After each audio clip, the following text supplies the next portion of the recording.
नमस्ते दोस्तों।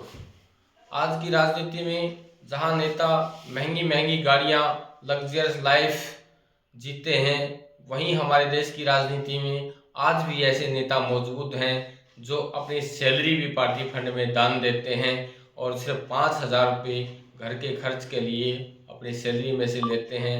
आज हम बात कर रहे हैं देश के बहुत ही ईमानदार नेता माणिक सरकार की। माणिक सरकार का जन्म 1949 में त्रिपुरा की राजधानी अगरतला में हुआ। जब वो कॉलेज के स्टूडेंट थे तो उस समय ही कम्युनिस्ट पार्टी से जुड़ गए। वो कम्युनिस्ट पार्टी की कॉलेज इकाई SFI student federation of India के सदस्य रहे। उन्होंने एसएफआई से कॉलेज का छात्र संघ का चुनाव भी लड़ा और उसमें ज्वाइंट सेक्रेटरी के पद पर नियुक्त हुए। उसके बाद वो 23 साल की उम्र में कम्युनिस्ट पार्टी ऑफ इंडिया की राज्य इकाई के सदस्य बने। 1967 के अंदर जब वो स्टूडेंट थे तो राज्य में फूड मूवमेंट चल रहा था, उसमें उन्होंने बढ़ चढ़कर हिस्सा लिया और एक छात्र नेता के रूप में उभरे। उसके बाद कम्युनिस्ट पार्टी ऑफ इंडिया के राज्य के महासचिव भी नियुक्त हुए। 1978 में ये कम्युनिस्ट पार्टी ऑफ इंडिया की सेक्रेटरीट के सदस्य रहे।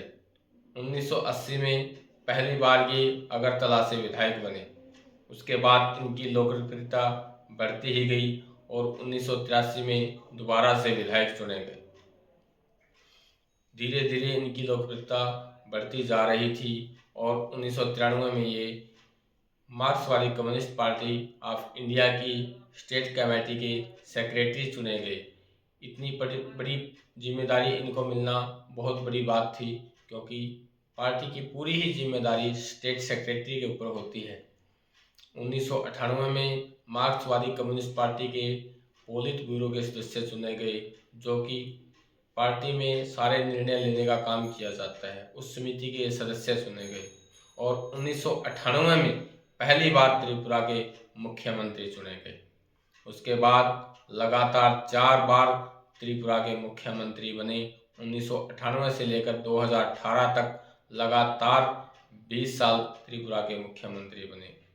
माणिक जी पहले उन चंद नेताओं में से एक थे जो लंबे समय तक त्रिपुरा के मुख्यमंत्री रहे।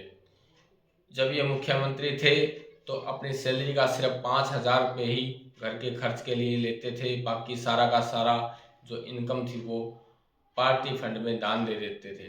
इन्होंने सरकारी गाड़ी नहीं ले रखी थी, कोई सरकारी इनको आवास नहीं दिया गया, क्योंकि इन्होंने लिया ही नहीं। जो अपने दादा परदादा का पुश्तैनी मकान था उसी में आज भी ये रहते हैं।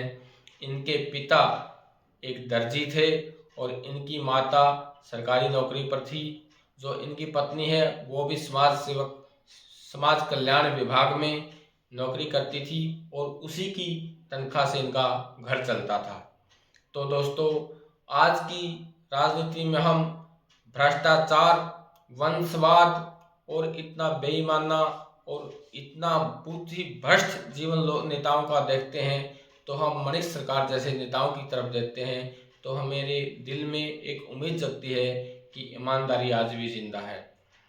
तो साथियों, आज के नेताओं को ऐसे ऐसे ईमानदार नेताओं से सीख लेने की ज़रूरत है और हमें आज भी राजनीति पे ऐसे भरोसा रखना चाहिए कि राजनीति में आज भी ईमानदारी जिंदा है।